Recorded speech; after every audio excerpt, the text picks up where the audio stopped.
Hi, I'm Gibson. If you're anything like me, the one thing on your mind come lunchtime is Red's Best Fresh Catch. But imagine, you pull out your metal lunchbox, and instead of finding a hot, steamy, delicious treat to take you back to the simpler times, you're met with this lukewarm mess. If only I packed this in a microwavable container, you think. But that would not fix the problem, because microwaving fish is a cardinal sin, punishable by law. The worst person ever. Introducing the Ready Lunch. The Ready Lunch is a portable, self-heating lunchbox, so you can have all your lunchtime's faves for work or school. Gone are the days of depressing, distressing, evil, horrible, lukewarm, and cold lunches. Now you can have hot lunch whenever you want. It's ready. I'd love for you to learn all about the Ready Lunch. So let's meet the team. Hello, this is Pethuel, and we'll be talking about the functionality of the lunchbox. So as you can see, this lunchbox has two compartments. This is where you put your food. You can have fish and salad if you want. We set each compartment to have different temperatures so that if you want warmer food on one side, you can have it. If you want colder food on another side, then you can have it as well. We set the temperature to be 42 degrees here and 27 degrees here, and I'm gonna take this out, and you can see that these are the heating pads, and as I touch them, this heating pad actually does feel hotter than this one,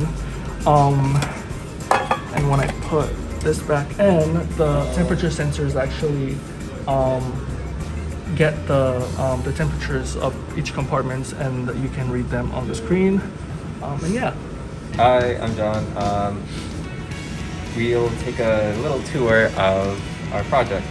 So at the front we have these 7-segment displays, and they are controlled by 2 different shift registers.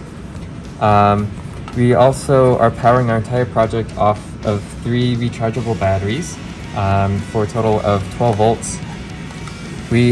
Everything is controlled by an Arduino, and we are using both potentiometers and MOSFETs to do PWM control on these temperature pads. Youch! That's a Ready Lunch. So by turning on and off the voltage really quickly, we can determine how much voltage we're putting into these pads, and then determining how hot we are making the pads. As part of that feedback loop, we actually have 2 thermal infrared temperature sensors here, reading each component of our bento box. And then so that way, our Arduino can variably control each half individually using these sensors.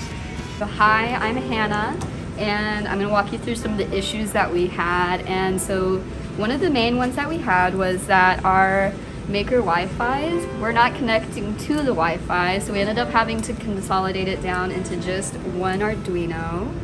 And so that was a lot of fun, and we also had a lot of issues with actually keeping the battery charged.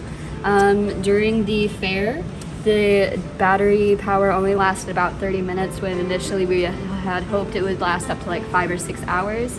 And then also while 3D printing this case, we had it fail halfway through, which was so much fun.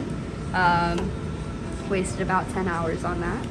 And we also struggled a little bit with the shift registers, which you can see right in here. They initially just had the wrong model used, so we had to switch it out for a correct model. Also, the multiplexer was a mess, but we got around it. Are you ready?